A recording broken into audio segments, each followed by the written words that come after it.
Welcome everybody to episode 211 of the effing title. And look who is back. And look who's here. We're back. DeNutte, how you doing, dude? I'm great. How are you? I'm doing great, even though we just spent the last 2 hours, almost 3 together. You know? I know. It's like nothing ever changed. As you guys can tell from our new setup here, right? We're on Velt. I think it is, right? Velt, is that where we think we're at right now? Probably. I don't know if they ever said the planet name. I think either Velt is the name of the community or it's the planet. It's one of the two. Providence. Providence, yeah. So that was a word that I recognized. Okay, so first off, let's just do this straight off rip. Opinion, just off rip, before we start getting into anything. Yep. Genuine opinion of Rebel Moon. Let's just hit him with it straight off rip. What did you think? I liked it. Okay. I liked it. I liked it. We just watched. We also point out. So everyone, we just watched it. We just watched it. We just finished it. We took maybe a 5-minute break before recording this. So like it is fresh. Right? I enjoyed it. Yes. I thought there were aspects of it really good. Visually, it was a very good movie. Mm-hmm. There are aspects of the story that we talked about, and we will talk about, is that there are questions. There were, like, a little bit, I guess, plot holes at times, or, like, plot armor. Yep. More or less, I guess we can open with, what do we call them? Lightsabers? Because the picture you picked has them in it. So what I know, what I've seen, because of course, so for everyone out there that doesn't know, I am the massive Snyder fan out of the two of us. So I know a little bit more about kind of what has happened, some of the characters and stuff, than DeNutte has. DeNutte's getting into it, but he was excited about it. So they're just blades. They're just metal blades. So if you saw on her arms, you saw her when they stabbed her arm, it was like all metal. Yeah. Apparently in her world, there's like a ceremony where like you cut off from the elbow down and you get metal arms, and that's how you power those blades. Oh, is that what it is? So they're basically just pieces of metal that they heat up, and that's what turns them that color, and that's why they look like just. They are normal swords until you heat them up. Okay. Yeah. Okay. That's at least that makes sense now. That's at least what I know, right? But yes. So I guess at one point in the story, the bad guys have one. Mm-hmm. You only see it at one point, and they have a blue one. So I'm wondering maybe if it's a power source thing. Yeah. Or maybe a metal thing. It could be one of the two. Pretty spoiler free. At one point, there is one. Yes. At one point, we do see one. Well, and this is the other thing. So, and this is one thing that I started thinking about while going around and getting all the stuff I needed to before doing this. We got 2 main trailers for this movie, right? We got the teaser trailer, which was like 4 minutes long, super long, and then we had the official trailer, and the official trailer was like 1.5 minutes, 2 minutes, if I remember correctly. That's the one trailer I watched, and so, I was like, the teaser trailer, I think. And for everyone out there that's listening, you guys can comment down below and let us know. I think the teaser trailer was a teaser trailer to Rebel Moon as a whole, because there's a lot of sequences in that trailer that we never saw in this movie. Oh, for the second one? Yes. So I'm wondering, because like for instance, that's a spoiler thing, so we'll hit that later. But there is a scene in the ending that is in the official, like in the first 4-minute teaser, that wasn't in this. That sort of thing. I was laughing when we were watching it, and you're like, trailer shot. Yeah. So like that's the thing, right? So but overall, no, I think it like very enjoyable movie. The main thing that I said and I felt was that it was like has an anime feel to it. Anime feel. I've been new to anime within the past couple years, and one of the biggest things. You're not new anymore. Not anymore.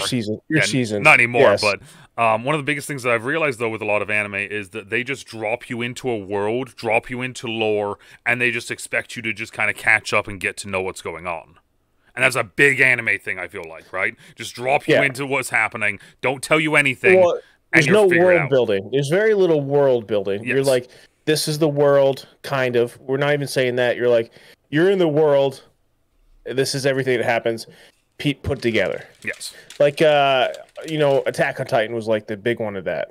Mm-hmm. And the whole story is like the whole anime is about figuring out what the world is. And that's kind of the vibe that it has, because like right off the rip, the first like 2 minutes is just like, this is lore.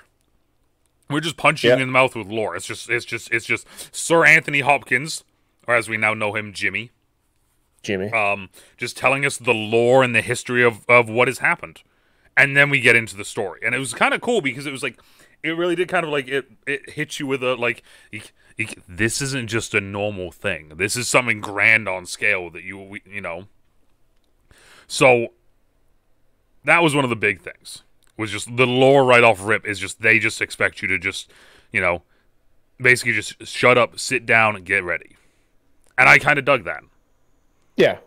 Because it makes me want to know more. Because now I have questions about so much. And they leave it down to the characters to drive the story. Mm-hmm. Little subtle things they say. I actually really liked all the characters.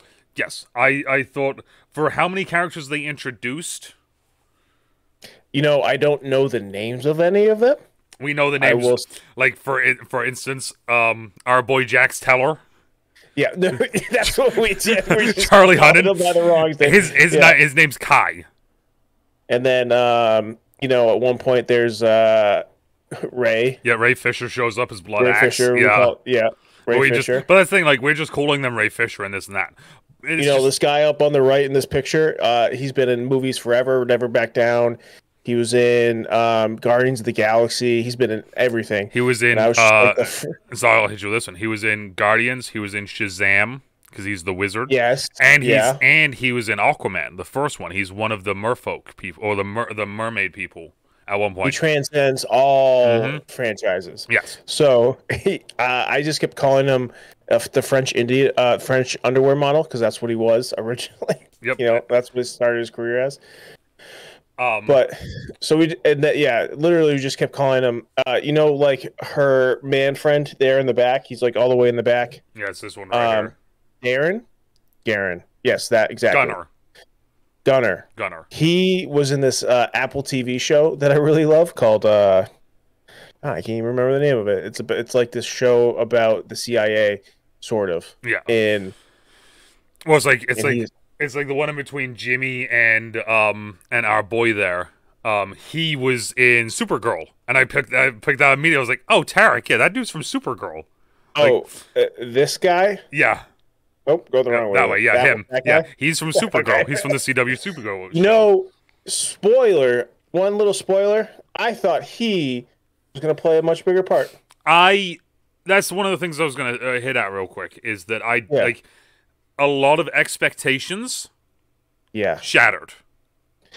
Now that the movie's over with. I guess we could bring that up more at the spoiler part. Yes.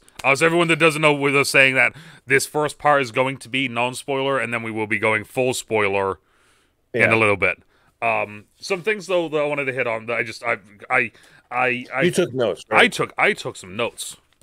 You took some notes. I got a full page of notes here. So, the first part was just Holy Lore intro, which we kind of went over.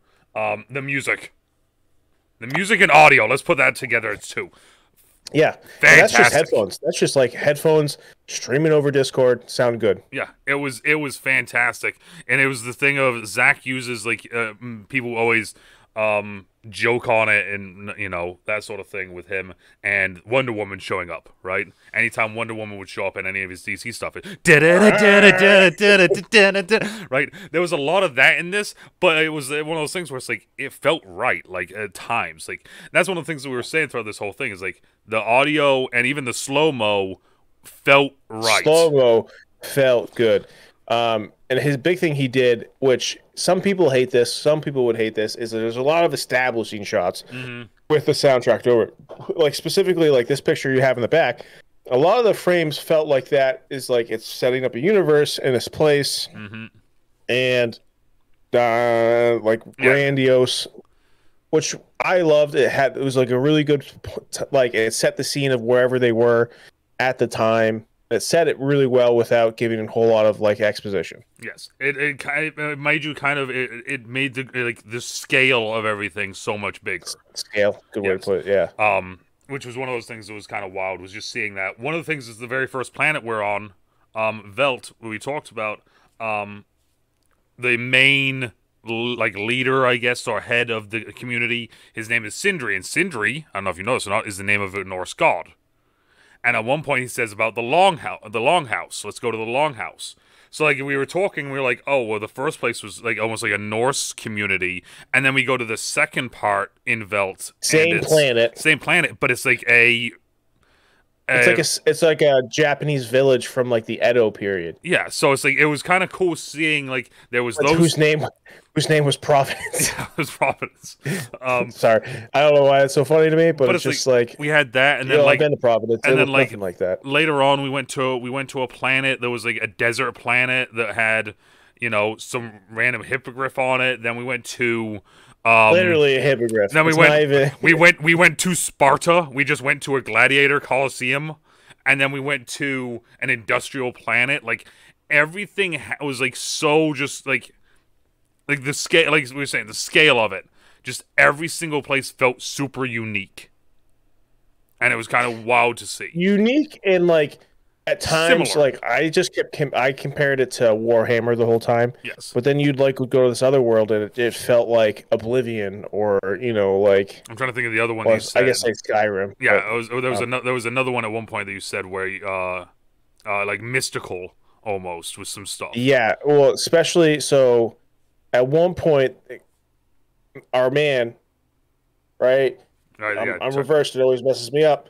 That guy, he literally, like, if you're familiar with Harry Potter, bow to a hippogriff. I guess that's a spoiler. I was in the trailer. Everyone. Oh, was in the trailer? Okay, all right. I don't feel bad then. Yeah. He bows to this giant bird creature, which essentially is a hippogriff, and then he like shows it respect, and then he can ride it. Just Harry Potter, which I mean, like, it was, and that was one of the things. Like, it's a lot. Like going into this, the big thing was that it's like originally. As well, this is one of those things that some people don't. Originally, this was a Star Wars thing. Zack Snyder took this to Star Wars. Disney said no, and then after he went to Netflix, they were like, "Hey, you got anything else?" And he's like, "I can make this my own." So a lot of us kind of like, especially for me, I kind of went into it thinking like, "Okay, it's going to be kind of Star Wars esque," but like throughout the entire movie, DeNutte kept hitting on Warhammer, and the only more Star he Wars thing. Yeah, the more I saw it, and I was like, "Oh, okay, yeah." Really, and then. The only Star Wars is the lightsabers. That's the only like, and now me telling you that they're blades that just are like molten blades, basically. That's Warhammer. Yeah, that goes like Warhammer. I compared it. I did compare it to another like. There was one other. I was gonna say there was one other fantasy thing that you compared it to, and I can't remember what it was now. It was a sci-fi fantasy, and I can't remember what it was. That's gonna bug me, but so. Very Warhammer, especially. Okay, I almost said a spoiler. We'll not say that. Yeah, not yet. Not yet, anyway. Not yet. I really enjoyed it, and like, I just pulled up the Rotten Tomatoes as we're starting. It has a 22% on Rotten Tomatoes, and I feel like that's tough. It's funny because. Is after the and of course we've hit on this before on the podcast, and the people out there that will watch, if you guys watch this, you'll see it's one of two ways: either you're a fan of Snyder stuff or you're not, and you want to just see if we're gonna hate on this, and then you can join on, or you're just gonna hate on us for liking it. One of the big ones with him is that like his movies always get bad reviews or bad ratings from the critics. So it's funny because when the first reviews started coming out saying they were bad, I just saw all of the normal people that I follow on Twitter and everything being like, "Oh, okay, cool. So this is gonna be a banger of a movie then," because they hate us anyway. So this movie's gonna be awesome. And I'm sitting there like, "All right, cool, bet." Because I'm not. I like it. Always goes back because we talked at length about DC stuff. I actually really like the Snyder Cut, the stuff. DC stuff means nothing to me. Not nothing, but like more or less nothing. It's just like it's more of like a consumer thing. It's not like it's more just a fan thing. It's another movie. But I enjoyed it, especially like the Justice League. I really liked the darkness of it. Yeah. There are no funny points in this movie. There was one moment where like there was a joke and it was a pure dry humor thing. Where it was like, where it was one of those things where like Gunnar basically was like, "Oh, so that's what we're doing? Oh, that's the plan," and she's like, "That's the plan." And like I kind of sat there and I kind of started to giggle to myself because I'm sitting there like, that's just dry humor. That's all that is. That's just pure. There is one thing that happened that we both laughed at. That is true. Yes, there was. In a bar. The alien design. Speaking of that, alien design is cool. On point. Yeah, on point. From the trailers, we know that there is the spider lady, Harmata. We'll go more into her in a bit. There was an alien at one point that like was like on the desk and like had his tentacles wrapped around some dude's neck and was like talking through the guy, and it was like really creepy. I don't know. It was really creepy, and you don't know if he was feeding on him, but also like it was in a bar, and everyone, like part of me is like, "Yo, you cool with this? Like, what are you like?" Cool with him just eating this guy in the bar? Like, what? Yeah, like it was, and it could be you, Nick. It was very like almost not robotic, but like to an extent robotic because it was just like it was twitchy. And the funny thing is, something happened, and that creature fled through its life, and we both were laughing at that. Yeah, the creature was just like yep, out and just scurried off. Yeah, I don't think it was supposed to be funny, but God, it was funny. Yeah, it was at the moment. It was just kind of like, okay, that's kind of funny. Yeah. One of the big ones I wrote down is just, what is this cast? The cast? Huge cast. Like, a lot of like, oh, that guy? Like, we paused it at one point because I'm sitting there and I'm like, wait a minute. Hold up a second. And I typed in the actor's name and scrolled down. And I'm like, holy heck, this is that guy. And as I was doing that, DeNutte was doing it as well. So... But it's, you know, the cast is fantastic. Even though, like we said, we were referring to them by their names 90% of the time. Weird. It's such, like, an eclectic cast, too. Yes. There's no, like, this person is always with this one, or... Like Jax Teller and Samurai Lady, they've been in a movie together. Have they? I believe... Oh, I don't know. Yeah, no, like it's having Sir Anthony Hopkins be the voice of a robot that in the first movie. You had to tell me that, and I was like, oh my God. Yeah, as soon as you hear it, then it's like, oh, now I hear it. But it's like, the spoiler thing. Oh, she was the girl in Cloud Atlas. Her picture made me think she was from Pacific Rim. Oh, okay. I think I know. For it. I know you're talking about there. One of the funny ones is the dialect of the movie. I paused the movie at that point and was like, "What's going on?" Yeah, so everybody has a very unique dialect, and by that what we mean is like there's an entire community, and like there's like no one really sounds the same. So we stopped the talking. I'm like, all these people have different accents, and then we continued throughout the movie, and even the people in the Imperium had different accents, and yes. I'm like. And so that my only thing is, it's like this is what I didn't like in it is that like they all had clear, like, because I was like, I like it when they don't just do American or an English accent, you know, but like it to the point where it's like you can't, like, everyone sounds different. That's like too much. That's like silly. It's interesting, especially now that we bring it up, because like now I'm starting to think about it. One of the things I was wondering with that is that it could also play into just the overarching, like, and of course, getting deep into themes here. The overarching theme of just like the Imperium, the dictatorship, the whole like we're just taking whatever we want. So if they're just taking people from random worlds and civilizations, we never spent enough time on one place really to hear. You know what I mean? So I'm like, maybe that, but like I agree. There were points where also this. I mean, this cast even just above us. You know, like. He is French Nigerian. The middle guy, don't know. Sir Anthony Hopkins, British. Main character, Moroccan. Jax Teller, English. The guy, Gunner, don't know if he's an American or Englishman. And then the girl in the end, she's South Korean. Like, they couldn't like have a more diverse cast, you know. And also, I just a side note, Charlie Hunnam. Charlie Hunnam, Jax Teller, Kai has the greatest Cockney accent and just swag to him in this movie. It is the greatest thing ever, and I hope we see more. But that's to be determined.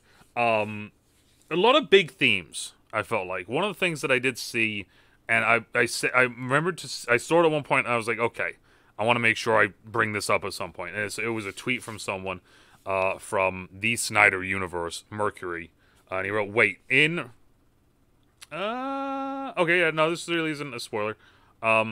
In Rebel Moon, Korra, who is the main character, tells us how the Mother World and encourages their soldiers to go into battle with a lover. So when they lose focus on the politics of war, it becomes too abstract for the. When it becomes too abstract, they have something tangible to fight for. Zack Snyder is actually following the same structure storytelling-wise by saving the backstories for Part 2, which is described as a full-on war movie. So he's bringing the love into the story to help break up the war. And I remember, like I said, I remember seeing that, and I wanted to bring it up because I like that. Now that the movie is over with, it makes sense because this movie tells no backstories other than Korra's. It's literally the only backstory we see, and it was kind of cool though because like we were just getting these people, and it was like, I kind of want to know more about Nemesis right here. Nemesis. I want to know more about, Tarok, especially when they said a spoiler that we get to later. But once they said that spoiler, I was like, time out. What? And that's the thing is like, Zack does a good job, I feel like, with that. With what we bring up. I think Zachary did a good job. Yeah, I mean, I genuinely think he did a great job with this movie. I thoroughly enjoyed it. I went in and it's probably not going to be that good, and then I was like, I was actually surprised by it. So before we get into the spoiler aspect of it, there is going to be a quote unquote nearly hour longer version of the movie that will be coming out, and Zack has been making sure to tell people that it is not a director's cut, and we should not think of it like that. So, it's coming out at some point next year. No, it doesn't. This article doesn't say when or where. But here is what he said in the AP Wire, okay? Just so I can read it to you so we can talk quickly about it before we get into the spoiler part of it. Oh, main actress is Algerian. Not Moroccan. Okay. It's not an extended cut of this movie. It's almost like a different movie. It's almost a different universe that the R-rated cut lives in than this movie. The reason for that is because it's such a philosophical thing to shoot a director's cut of a movie before you finish this version. All of my director's cuts exist as a response to the things that were demanded of me to take out of my theatrical version, right? With Rebel Moon, that demand was never made. We knew this would be a PG-13 movie. In my heart of hearts, I always wanted it to be rated R. But you realize this sort of scale and cost of a movie and say, well, it's not 100% responsible to have that demand. I'm a good partner in that sense. It was Netflix's idea. They're like, what if we said, do whatever you want over here, but do the PG-13 version and then go nuts on the other cut? We don't care. Where are they going to release it? On Netflix? Yeah. Okay. That was the thing. I've never... What was that? Do we know the budget on these? I'm not sure. But it's like that thing was something I've never experienced before. That's the dimensional rift happening between the two versions. So it sounds like that the hour-long version is like they made this movie. Here it is, and then the hour extra version of the movie is rated R. And I'm gonna assume it's just gonna there's little things they're gonna add to it to add to the storytelling, to add to the pacing, which is apparently that was an issue apparently that some people had.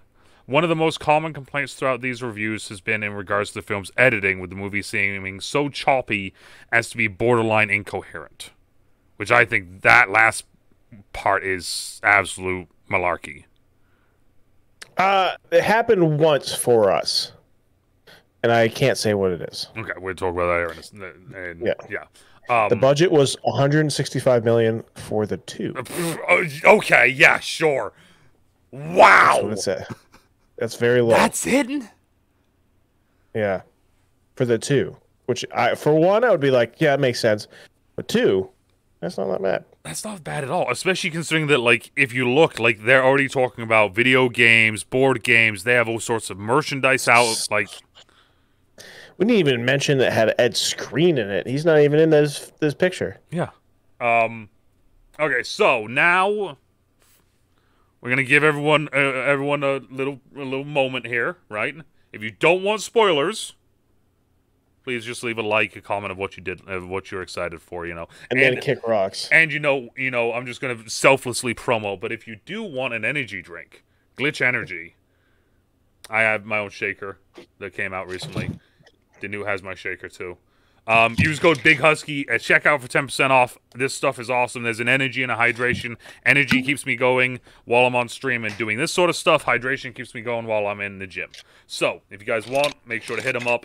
Great company, great product. I thoroughly enjoy it, and this is like I'm wearing the hat. I have flavorless creatine in mine, or it was at least. I don't want to drink that. That's. I have Plasmic Peach right now. Ooh, I knew I had. So I was like, there's gotta be. I had one in here. Yeah, I got a nice little peachy one. So, but support the Husky. It's a now. I don't have one. It's a now.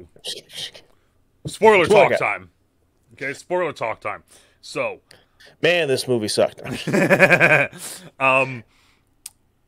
do we really want to begin? Do we just want to start at the beginning of the movie and just go from there and just kind of talk our way through it?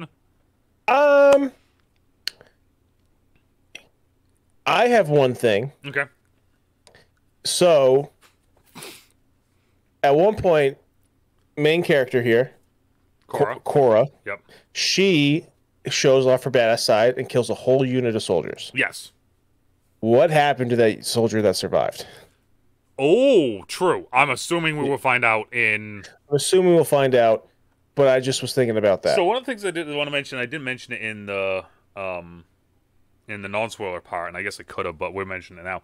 Speaking of that fight scene, the fight scenes in this movie feel good. They do. They don't...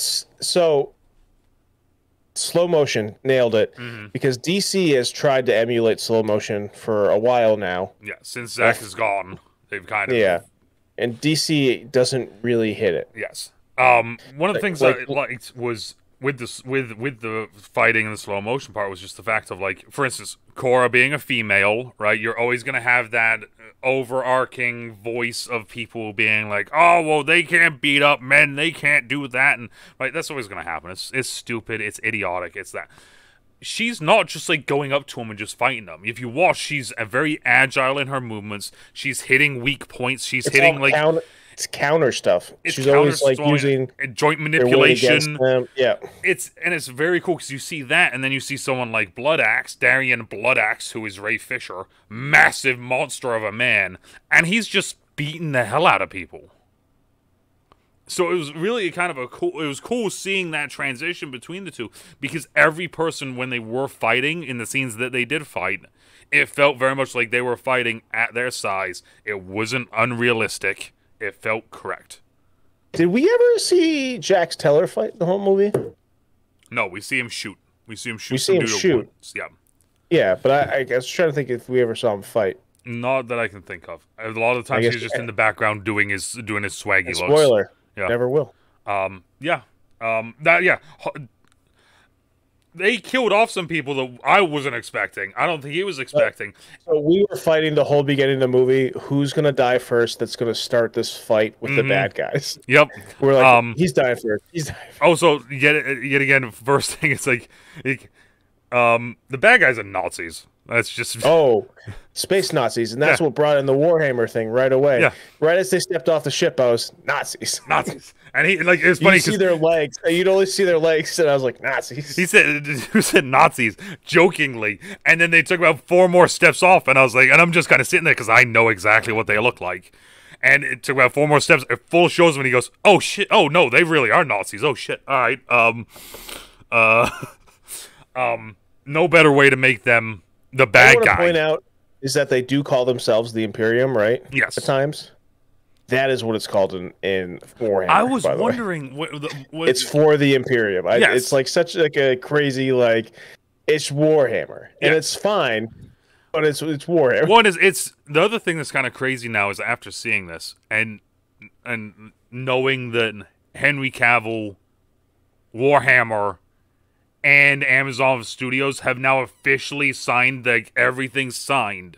It's happening. And now we just saw this, and it's like, if this is what they're gonna do for Warhammer, imagine what Henry Cavill, the guy who imagine real Warhammer. Yeah, what he got yelled at because he was trying to make The Witcher more realistic to the books and the story. So it's like, if they're doing that with Warhammer, like, who? But that's a topic for another the effing title. Jimmy the robot, Anthony Hopkins, kind of cool.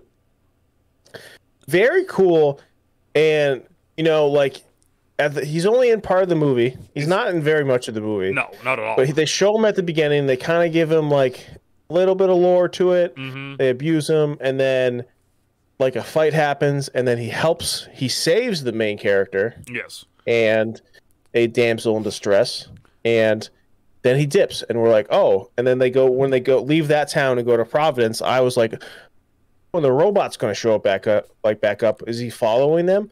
And then he just never showed up, and I completely forgot about him until the end sequence where it shows him again. And it's interesting because I started thinking, like, so they show him, he's like, I'm a JC 299 unit, whatever, and then someone calls him Jimmy. As someone that's been following all of the information for this, I've known him as Jimmy this whole time. So it's like, okay, cool. So it's just a nickname that they gave him, right? Like, that sort of thing. Interesting how, like, he's talking to this girl, he's giving the lore of, the Princess Issa, and like the Forgotten King, or the, like that sort of thing. And like that's why he saved them.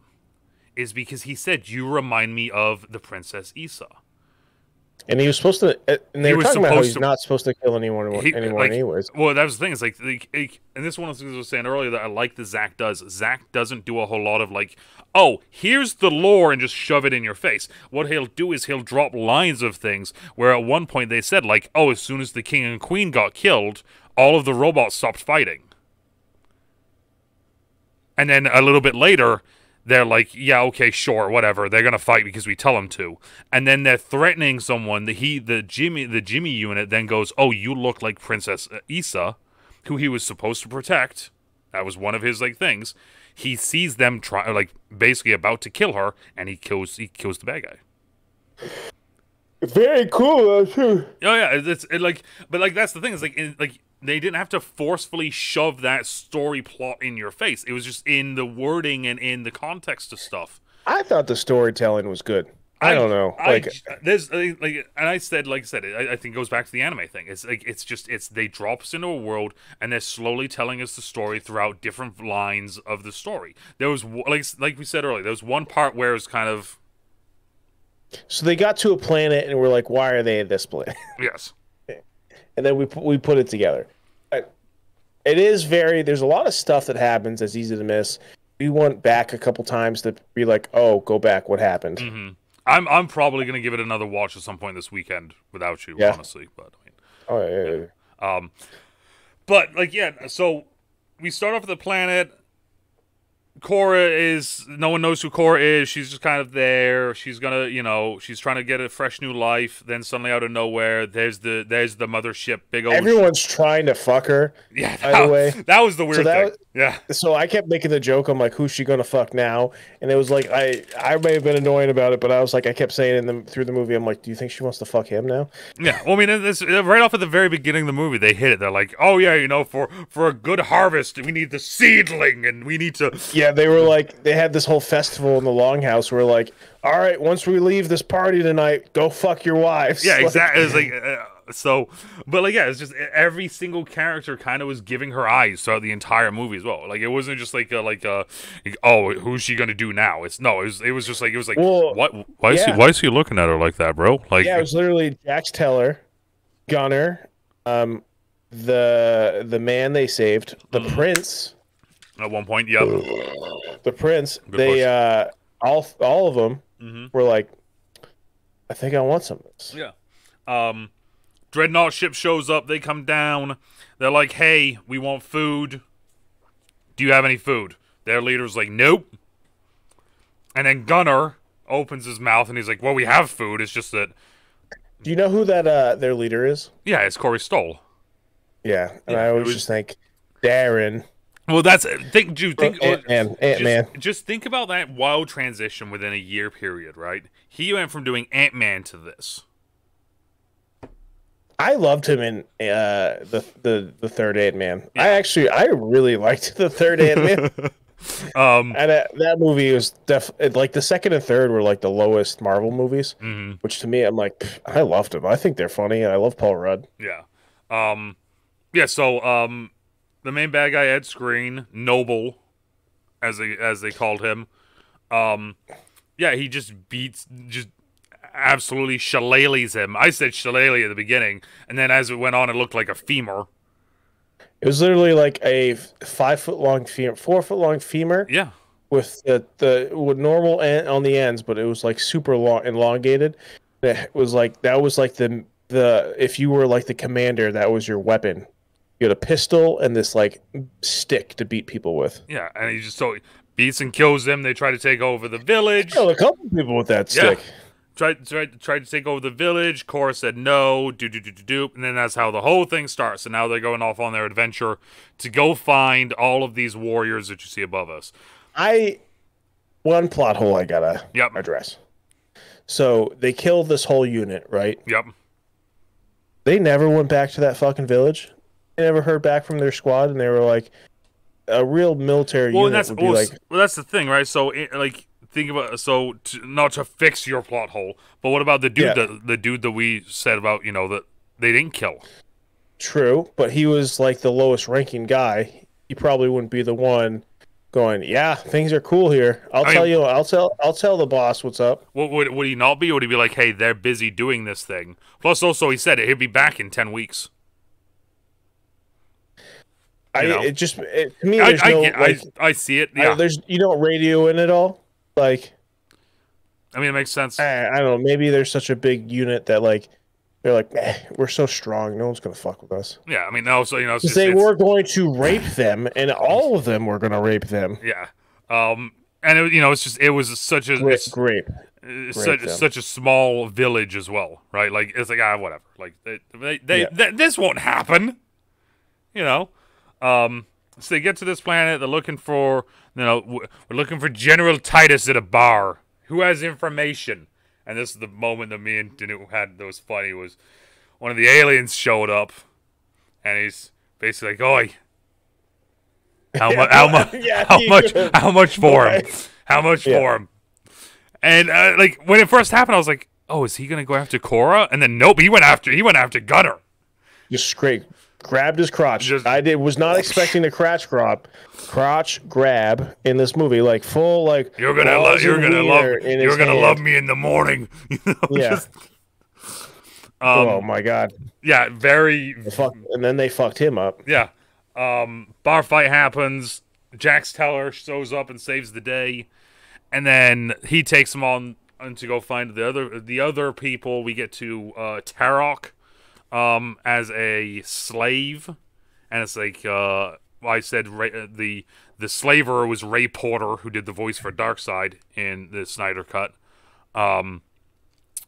They're like, oh yeah, you can have him if he can tame this hippogriff or Bennu, I think they called it in the movie. It's like if he can tame it, and he's just kind of like does the Avatar shit. He's like, it's okay. We're together it's literally now. Avatar and like Harry Potter. Really, really cool. Like DeNutte said, like it kind of felt a little like a little drawn out. By a couple seconds, I feel like maybe, but like overall, I was like, whatever. I'm enjoying. It's whatever, yeah. I'm enjoying because like he's trying to fly around on it, and then the hippogriff's just like, by the hear way, me out. wall. Not hear me out. I agree with you. It went through that whole sequence, and then like I don't think he had more than 2 lines in the rest of the movie. Yeah, well, and that's the thing. So like that's why I wanted to bring up the extended cut and the hour-long extra, because like I feel like a lot of these characters throughout the rest of the movie, a lot of these characters don't really say a whole lot. Like they're introduced. Here they are. This is who they are, and then they're just there. It was very like Suicide Squad-esque, yes. Where it like did this whole like intro for him, and then they were just in the movie after. Yeah. So he shows up, tames the Bennu. Then they go off on the adventure next. Then they find, I think it's Nemesis next, or is it Titus next? Nemesis. It's Nemesis next. So then they go get Nemesis. She shows up. She's silent. They're on some industrial planet, literally an industrial planet. Like nothing. And this is where I brought up, like, again, Warhammer, but I was like, every world they've gone to is just like a shithole. Yeah. Like it's nothing nice about it. And like clearly the nicest planet they've been to is the planet they're from. Like, yeah. Like every place just kind of protect. Every place is just grimy and just industrial, mechanical based, and just nothing polished, nothing fancy at all. No, nothing clean. So they go meet Nemesis. Nemesis has a dope fight scene with the giant spider lady, who was hilarious because as they're doing their dialogue introduction talk, DeNutte just randomly out of nowhere after silence just goes, "That's Jenna Malone."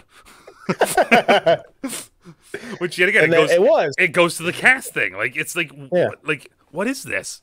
And then, but my whole thing is like, I feel bad because this spider was the bad guy in this world because she had stolen a child, but not to eat it, to be like, I want this as my child because that was her native planet that got taken over by the Imperium, and then she was just like forced to be like, she's like, can you smell the air? The air is poisoning me, and it's making it so my eggs won't hatch. So therefore, I don't have children. So this is my child now, like that sort of thing. And it was like, you're not wrong, but you're like, you gotta not. Yeah, and that's when we kind of get the really cool fight scene between Nemesis and Armada, which is the spider lady. Oh, so dope design for the spider lady. Spider down low, but like human torso up top with a spider like hybrid head. Alien, like I said, alien design on this was unreal. Like every alien felt so cool. Like it felt like you've seen it before, but there was something new about it at the same time, which is. I'll keep going back to that table alien in the bar. That thing was cool, but I didn't like it. But it's cool.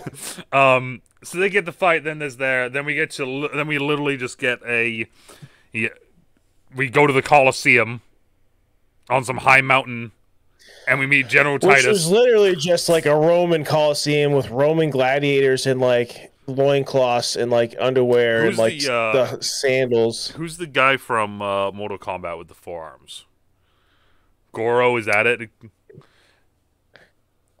The metal forearms? No, he has like forearms. Like he has actual forearms. Sorry, I thought you meant like no forearms. Like he has forearms. Yes. Yeah. So like you like very sneak peek see an alien in the background like holding up a dude, but like his other arms are out here, and he's just in like the Colosseum. Meanwhile, General Titus, our boy there, is just drunk, passed out. When they first showed him, I was like, "Who's this fat guy?"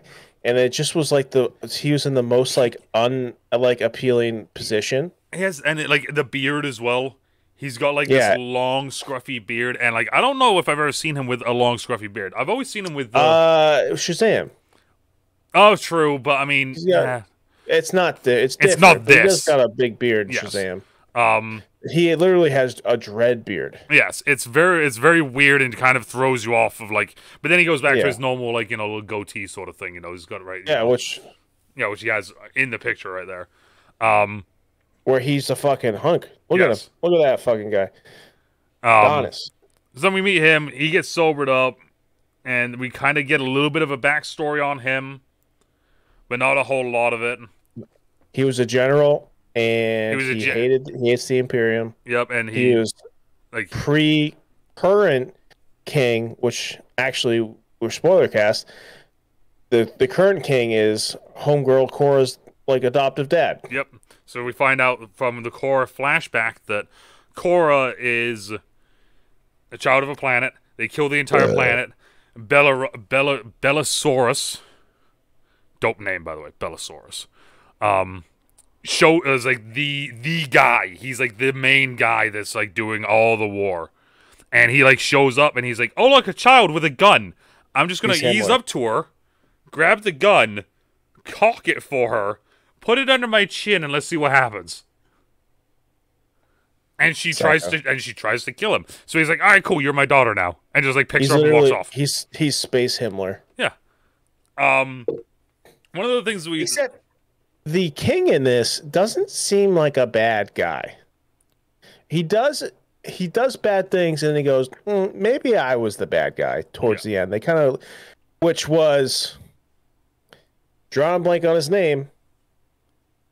Carrie Ells or Ellie like Yeah, the guy from Saw. the king. Yes.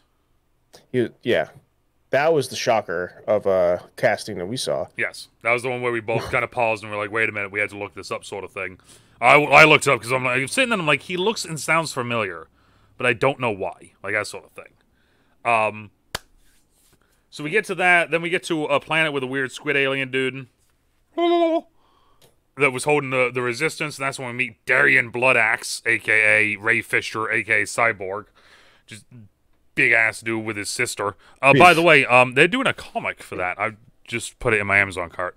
As the Blood Axe? Yeah, so it's the Bloodaxe like them two, the prequel to all of this. So I'm gonna be buying that at some point here. Also, I may have put a Jimmy Funko Pop in my Amazon cart too. So we meet them. We find out that they're, insurgency, and then I think it's Gunner that hits him. It's either Gunner or Cora that hits him with a great line of just like, "Hey, it's because of you guys that their planet's dead, or their main guy's dead, and they're coming after him. So maybe you guys should do something about it." And that's when Bloodaxe is just kind of like, "I'm gonna go. I'll do it." Get on the ship. They're leaving. Kai's kind of talking with Cora and is like, "Hey, I gotta do one more delivery. Don't wanna be setting things off on the wrong foot." And it's funny because it was literally right at that moment where DeNutte called a twist, and then it happened, and I didn't see it happening. No, that's the thing is I didn't see it happening. I wasn't expecting it.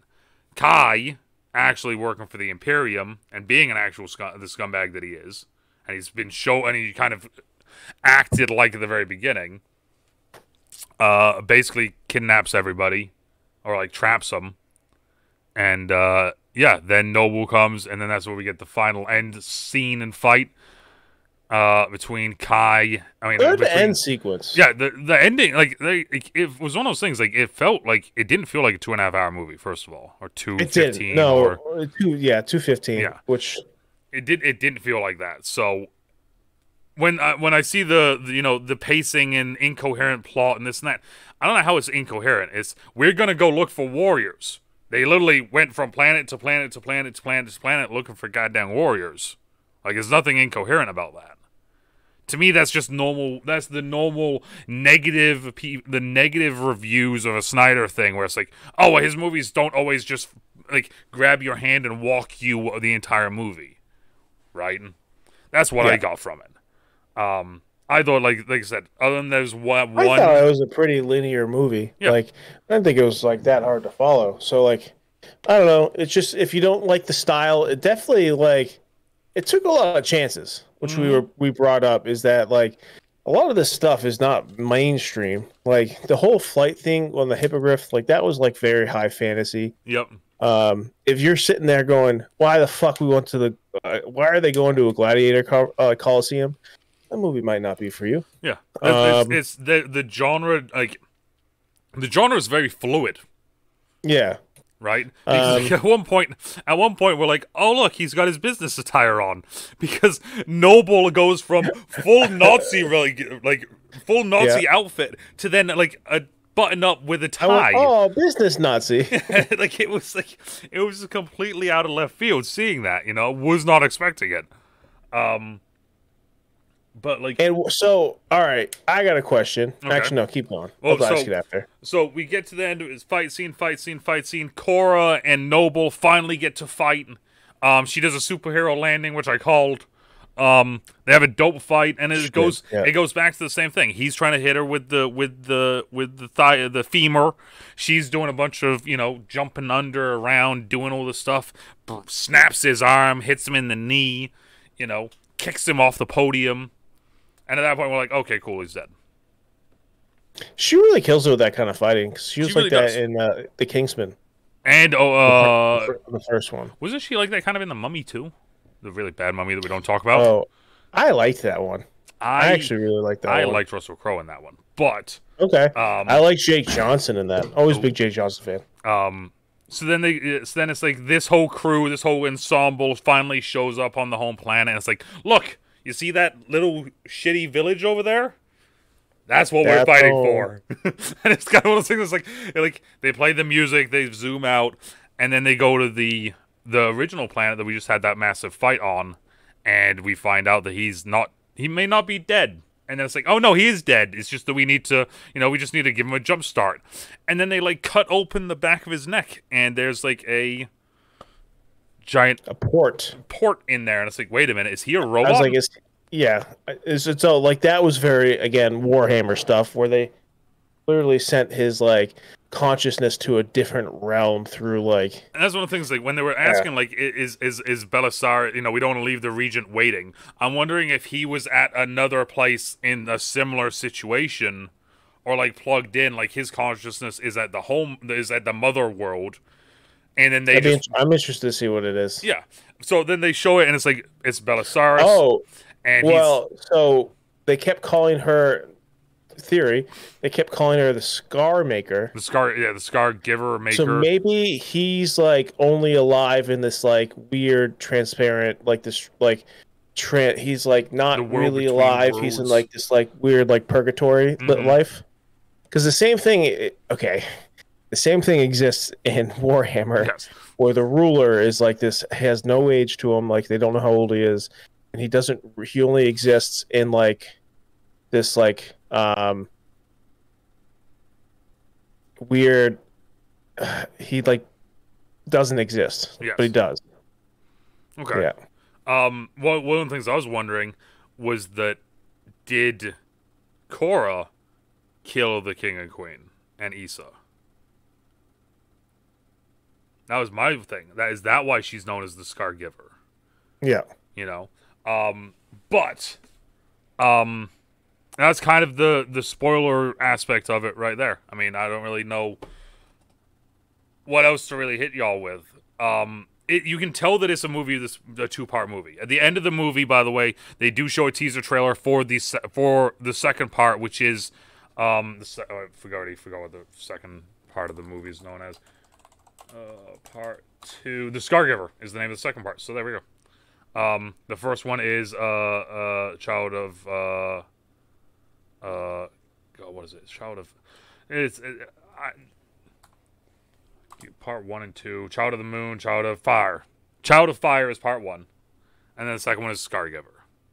Mm-hmm. So they give us the trailer for the second part. Trailer is cool for the second part. It literally is just it's gonna be a war movie. It's gonna be a training sequence. It's gonna be some backstory on all the characters, and then it's gonna be just a big old war film for probably a good 20 to 30 minutes. Perfect. Dope. Yeah. A lot of slow motion, a lot of magma guns, which we didn't even mention. Yes, a lot of the guns because we watched it in subtitles with subtitles on. They said plasma rifle or plasma shots at different points. So that was one of the things that we were bringing up in there, is that it was interesting seeing that versus just the normal like pew pew gun, and it being a plasma thing. That was kind of really cool and different, right? Nice subtle little different thing. Plasma rifles. They got the molten blades. I'm gonna call them right now instead of lightsabers. Molten blades, I think, sounds cooler too. But like I said, there's a lot of scenes that were in the trailer in the first original trailer that weren't in this. So in the first original trailer, there's a scene where it shows General Titus sitting there and he's looking like kind of shocked, and there's a bunch of people out in front of him with hoods over their head. Almost like like they're about to be killed by a firing squad, which would then go back to his backstory, which we saw in the teaser for part 2. So there are scenes in the very first teaser, the 4-minute teaser, that I do believe are shots and scenes that we'll be seeing in part 2 of the movie. Very cool. I think it is cool. I think that's a nice little thing where it's like, there's scenes that you've seen, it's like, well, this wasn't here. But there's a reason why. Either there, or it could be in this R-rated cut that we're going to be getting at some point. Which I think also is an interesting thing. I'm intrigued to see what this extra hour is. Right? Is it going to be backstories told there? Is it going to be just more sequences? Like, are we going to spend more time on each planet? Like, We'll find out. We'll find out. Do we have a release date on this? Or like the second part 2 comes out in April. Oh. Yeah. Okay. Yeah, Cool. they're not messing around, bro. They're literally just like, here's part 1, wait a couple months, here's part 2. Which I think is I think that's dope. My rating I'm going to give it. Okay. I'm going to give it 3.6 Sons of Anarchy cuts out of 5. Okay. Okay. Yeah. I'm going to go 4.2. Okay.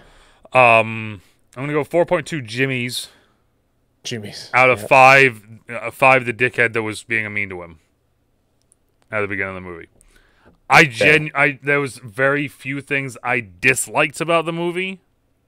There was more things that I liked about the movie than disliked. And even my dislikes are very small things. And it's literally just like, I wish I knew more backstory. But in the back of my mind, I know we're going to be getting that. I already know these things, right? It's just, it's that sort of thing. It's the fact of... Well, you know that going in. A lot of people don't. Exactly.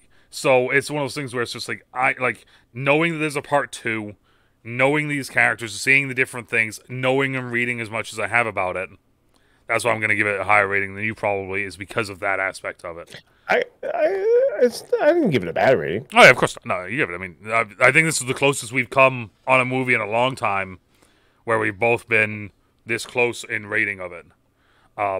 Is this for everyone? No. No. But it doesn't need to be. That's the cool thing. It really doesn't need to be. If you're wanting something that seems familiar but is new...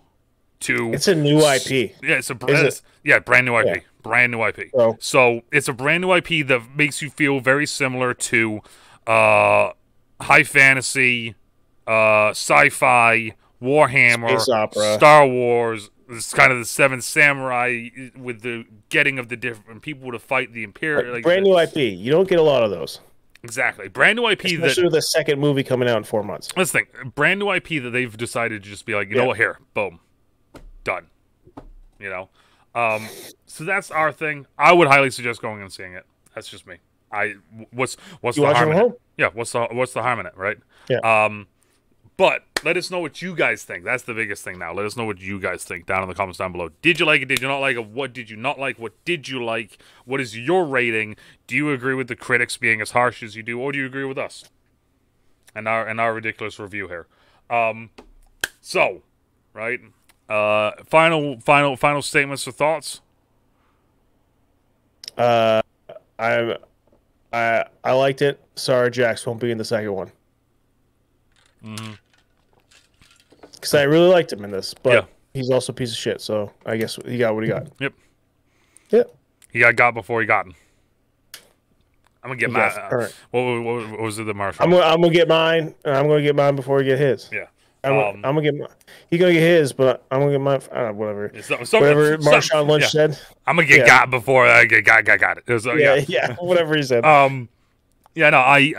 Like I said, I genuinely think I liked it. I had a good time. No point was I like looking at my phone or looking at something else. I was entertained throughout the whole time. I do want to see the rated cut. I do want to see part 2, which we will be seeing, and we will be doing another version of this when part 2 comes out. Yeah, so that's my thing. But like I said, let us know down in the comments down below what you guys think. And as always, right, depending on where you are, morning, after, even night, stay out, trouble, stay safe, and we'll talk to y'all later. Bye. Bye.